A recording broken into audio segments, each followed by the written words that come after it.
Okay, so what do we mean by wholesaling? Okay, so the word wholesale, when you think about for example, Costco, you go to Costco and you're buying things almost at wholesale. So basically, you are now buying things less than what the market would have.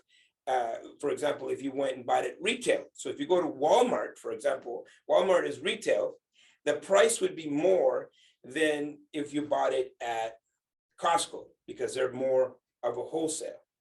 And so that's where the term comes from. It's the idea that someone like a wholesaler is going to focus and become a transactional engineer. And what they're going to focus on is actually looking for deals. They spend all of their time looking for deals because we talked about it before. How are you going to be doing deals? It's going to depend on you. So you may start with using other people's money, right? Other people's money. We talked about that before. We talked about leveraging other people's credit. We talked about, this idea that if you are starting out, maybe you're 21, 22, 23, you don't have a credit history per se. And so you could leverage someone else's qualifying power in order to get into deals. And then lastly is the other people's time. And here is the key here, okay? For someone like me, that I'm always conscious of how I invest my time, I'm looking to leverage other people's time. And so basically, when someone decides that they want to be a wholesale or they want to do a wholesale deal, I'm actually leveraging their time because someone has taken the time to go and pursue deals, look for deals, put deals under contract, negotiate the deals, and now I get the ability to actually get into a deal without having to search for the deal, without having to work for the deal, without having to negotiate. So me, the investor that has the capital, I have the capital and I have the credit. I actually can tap into someone else's time, and to me that's a benefit. And so this is why, for me, a big strategy of how I find deals, it's usually because I don't mind paying for someone else's time, okay? And so the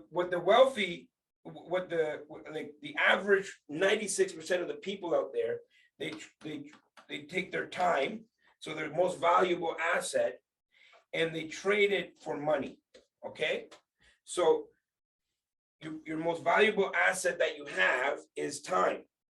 And so what the wealthy know is that time is the most valuable asset. So they take money and they buy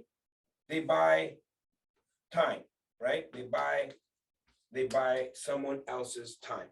And so this is only a certain amount of people can do that. And eventually this is where you want to be, right? But now, at the very beginning, when you're getting started, wholesaling could be, and it doesn't have to be, it could be a strategy that you may want to apply while you're building up your money in order to actually get it in a situation where you're actually buying someone else's time. And so here's what I have to say about wholesaling. Okay, these are things that you need to keep in mind, and we'll get into how it works in the PowerPoint. But this is very market specific. Okay, so and I'm going to go here and I'm going to emphasize seller's market. Okay, back in like I'm gonna take you back to 2007, 2008. We had everybody wholesaling. Everybody and their grandmother was wholesaling. You know, it was so easy to do. Anybody could do it. All of those, you know, all of those wholesalers disappeared after 2009 when nobody, when there was a market correction, and there was a there was a there was a dip in prices, and the U.S. market crashed. No one wanted to know about real estate. No one cared about real estate, and so all of these wholesalers, all of the wholesalers disappeared. They're nowhere to be found. Not one, not even one of the wholesalers or the wholesaling companies that were around in 2007 and 8 and 9 exist today. What does this tell you? It tells you that it's a strategy that is very market specific, right? It's very specific to a particular market, and it's in a seller's market when it's harder to find deals. If you can have a strategy where you actually go out there and find the deals, put the deals under contract, you can always leverage. You can always leverage those deals in a hot market. But number one, it is very active. Number two, there is a lot of liability attached to it. So in my opinion, and this is my humble opinion, if this was something that you said to yourself, hey, I want to be a wholesaler for the rest of my life, I would say, well, you know what? You maybe want to find other strategies. So I would always say, when it comes to your real estate business, forgot the estate part. When it comes to your real estate business,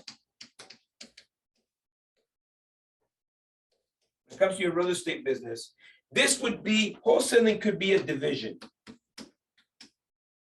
Okay, you can have a division of wholesaling. Wholesaling could be a division, but the idea should be, okay, is to create capital in order to get into multi-family deals. Okay, so I would not do this as a long-term strategy because it's too market specific. And so when the market turns, there goes your business. And so you have the opportunity right now to do a few deals and to use that capital to put it into actually some long-term, right? So I'm going to say wholesale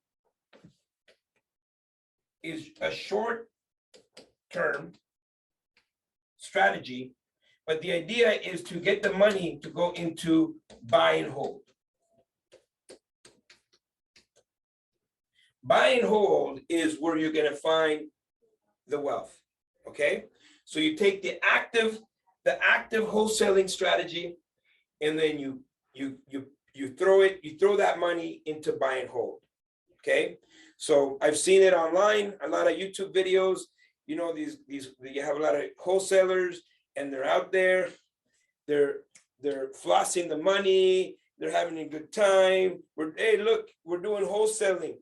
That's very short term, because what's going to happen? They spend all the money on the clubs, on the cars. They spend all the money on all the jewelry and looking like you're wealthy. But the second the market turns, okay, when we go from a seller's market to a buyer's market, all of that will be gone. All of the people that flossing the money and the this and the that, all that will be gone, and those people will have to go back into the workforce. Okay, and I've seen it. I'm telling you from experience here. And so the idea is to leverage where we are right now. If you could do some wholesale deals where you can actually leverage those wholesale deals, instead of buying the cars, the jewelry, the trips and all that stuff, take the capital and throw it into multifamily, into buy and hold multifamily. When the market corrects, and now we go into a buyer's market, boom, you now have some real hard tangible assets that are going to be cash flowing and are going to be able to sustain you and you can weather the storm. And so what do you need in order to be a good wholesaler? Okay, what are you going to need? Well, number one, what is wholesaling? What is it? It's simply an assignment of a contract. So I have a contract. I'm assigning it. I'm going to assign my contract. So I find the deal, I negotiate the deal. So we see this, you know, this little triplex. Okay, this little triplex. We find this triplex. We put it under contract. Okay, under contract. What does this mean, under contract? It means you have an offer to purchase agreement accepted by the owner of this triplex. Okay, so we're going to say this is a triplex. Okay, so you have this offer, this under contract. Now you need to have an assignment clause in your contract that gives you the ability to assign this contract to another party. Okay, and so now you assign the contract to another party. So over here, this is me. I put the deal under contract. And then over here, Talia says, I like that deal, this triplex. This is exactly what I'm looking for. How much do you have it under contract for? Well, we have it under contract for $600,000. Okay. So Talia says, well, I like that. I said, okay, well, I'm going to take a $20,000 fee. Okay. This is going to be called assignment fee. Okay. Assignment fee. And so now we assign the contract to this party, a new party. Talia now has it. And then Talia will close. She will close. On closing,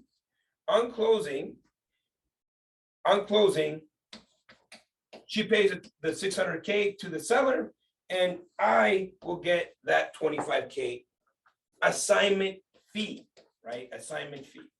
And so it's very simple. It's simply you're selling a piece of paper. You're flipping the paper. You are buying something at, X amount of dollars, and then you are assigning it to a new party, okay? Relieving yourself from being, from this deal. You're no longer a part of this deal. Now, another person takes on this deal. So what do you need in order to do this? First things first, you need real estate IQ.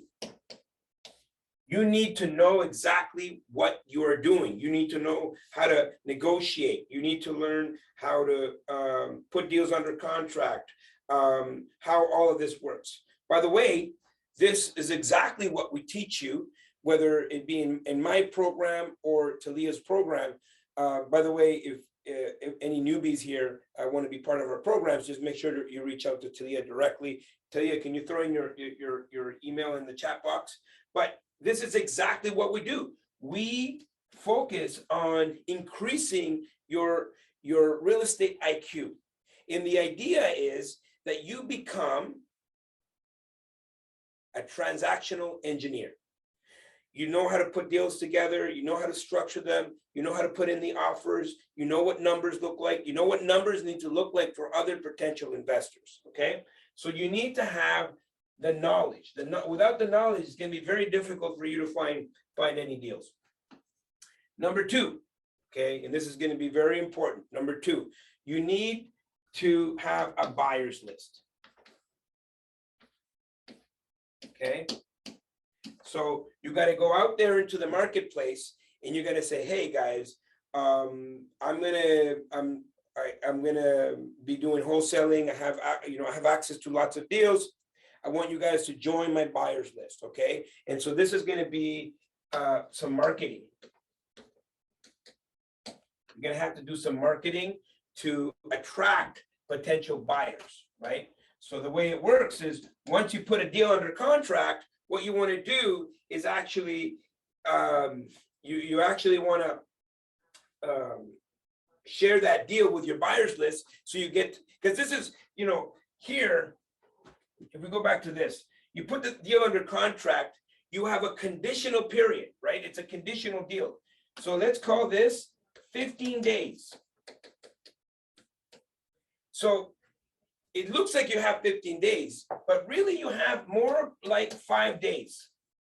You have 5 days to find your buyer, and then they have to do their due diligence. They have to qualify for the financing, and they have to qualify they have to do their inspection. They have to do their due diligence. So you don't have a lot of time. And so what you want to do is create a situation where if you have a deal, you can send it through your list and say, hey guys, I have an opportunity. Could be a newsletter. You're just sending opportunities, and that could be one way. The other way is to tap into someone else's list. Okay, so there's a lot of wholesalers out there that have already created lists. So you can say, hey, can I use your list? And then maybe you split the fee 50-50. That could be one way to do it, right? Now, you also are going to have to have you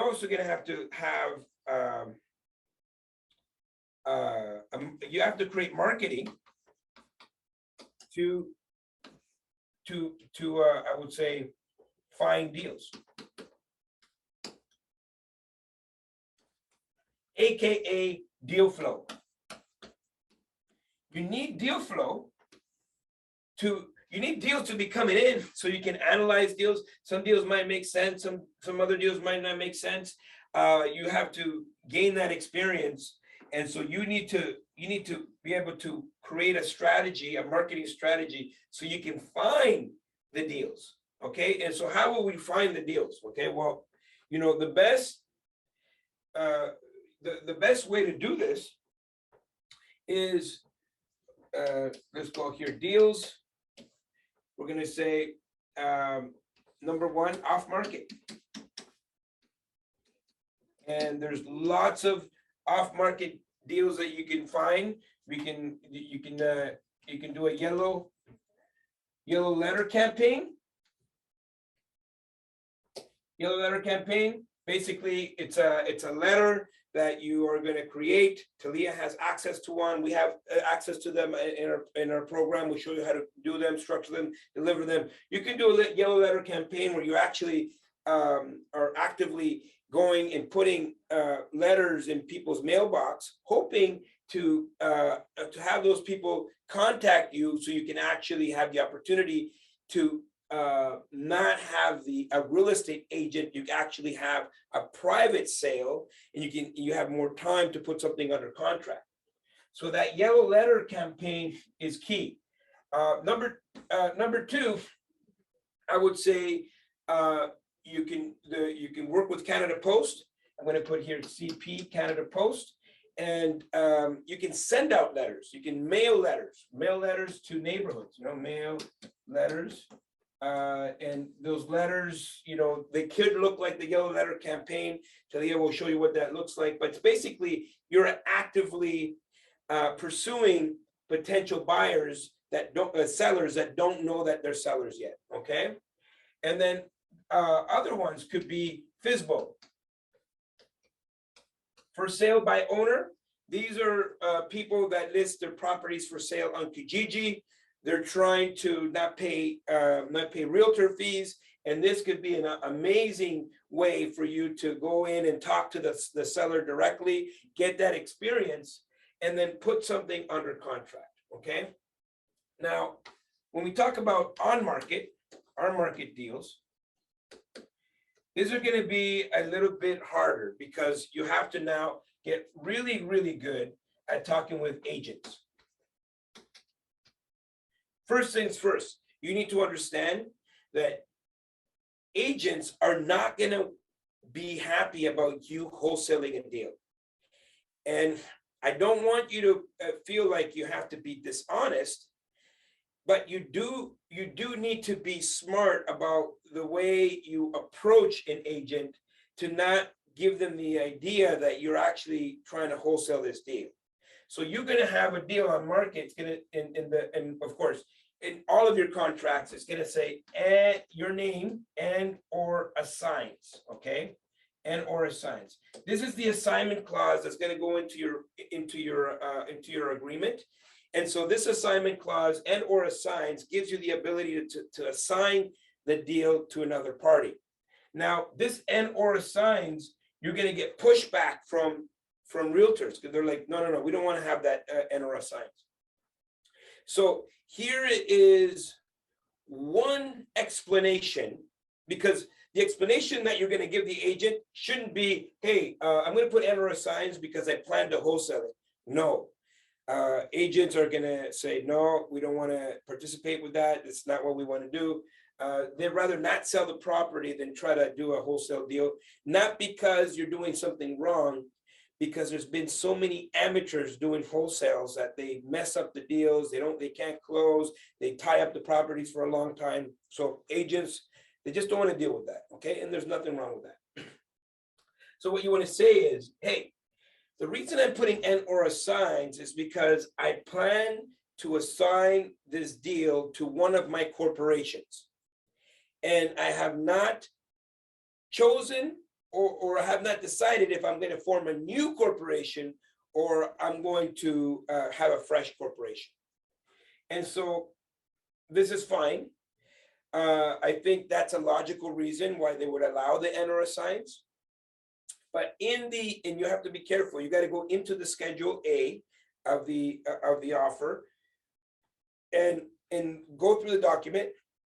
Sometimes the agents will they'll give you that clause that you can assign, but they'll make you liable, right? So the liability transfers to the new party, and that's not what you want.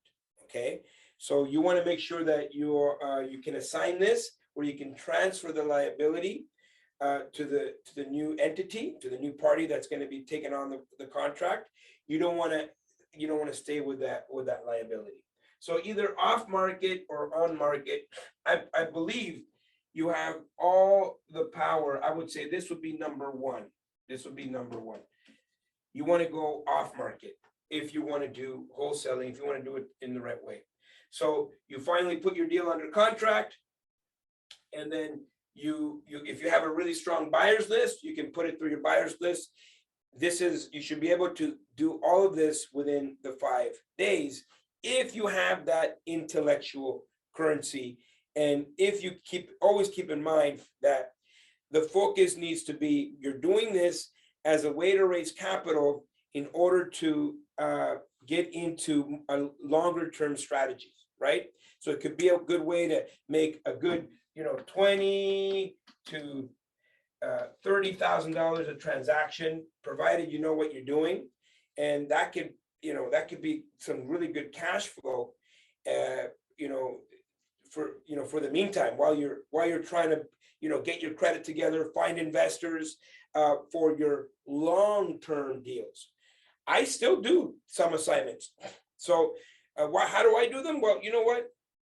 There's times that I want to do a deal, and for whatever reason, something else pops up, and that looks more lucrative. So I actually say, okay, you know what? I'm just going to assign it to another investor. I'll find another investor, and I'll say, hey, you want to take on this deal? I don't have time to pursue it because I'm doing something else.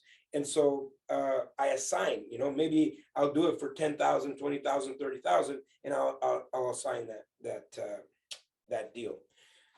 I'm going to share my PowerPoint here with you guys.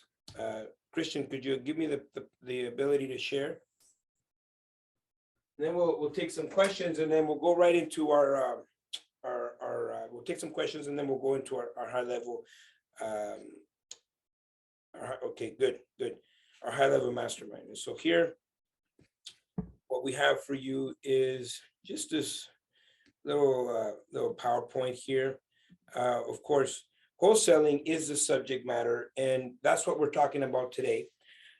If you are interested in, going to the next level, a lot of you already are in a lot of in our programs, but it's a really good strategy to learn, um, and obviously use right now while we're in this seller's market. Okay, but this is just like a little scenario, right? So you find a deal where the market value of that property is actually 379,000, because you know what you're doing, and you know how to how to structure deals, and you know how to negotiate, and that negotiating component is actually what we teach you in our program.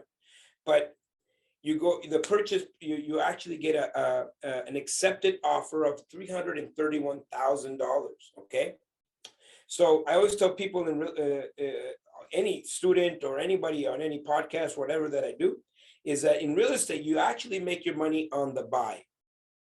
And so from the 331 to the 379, you actually created about $48,000 in new value in equity, because if the appraised value of that property is 380,000, and you manage to get it under contract for 330,000, the difference becomes the equity that you've already built by buying that asset. Now, here's a key thing to understand. The deal is conditional, and it's going to be conditional on inspection, financing, walkthroughs, reviewing the income and expenses.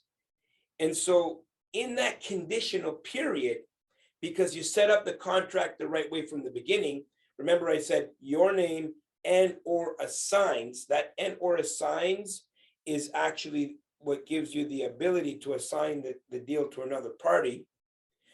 During that conditional period, you actually have the ability to find another party where you can assign the contract. So, let's say you have a buyer's list and you send it through your buyer's list. It's like, oh, we got this amazing property. The appraised value is 379,000. We have it under contract for 331,000. And so what we're looking for, and it's just an example, is a $10,000 assignment fee. Okay, so you basically you're selling the opportunity, right? You're selling that opportunity to another party for $10,000. Now, why would the other party buy that asset from you? Well, time. You took the time to find the deal. I don't have the time to look for deals, and I'd rather pay you $10,000, and I'm still going to have a built-in $38,000 of equity. So for $10,000, I'm actually gaining $38,000 in new equity. So to me, as an investor, that makes sense. That makes a lot of sense. And it makes a lot of sense during a seller's market where the inventory is tight, and everybody's going to realtor.ca, but that's the same watering hole that everybody's going to.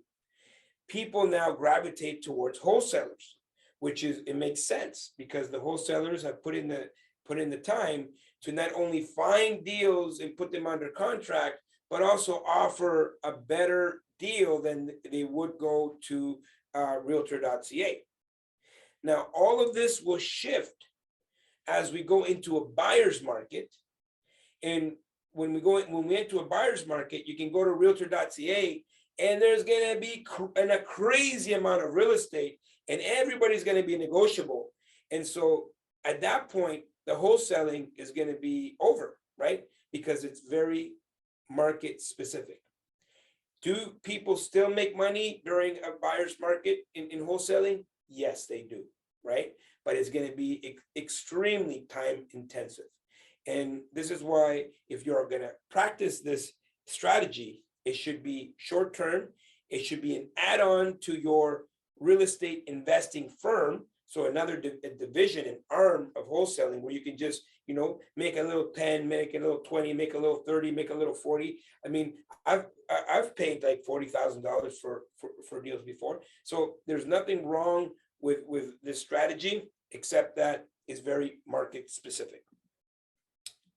And so if you did do this, if you did want to do this, and you did one wholesale deal at $10,000, which is extremely low, especially in what people are doing today, you could make, if you did one deal a month, you could make a good, $120,000 a year.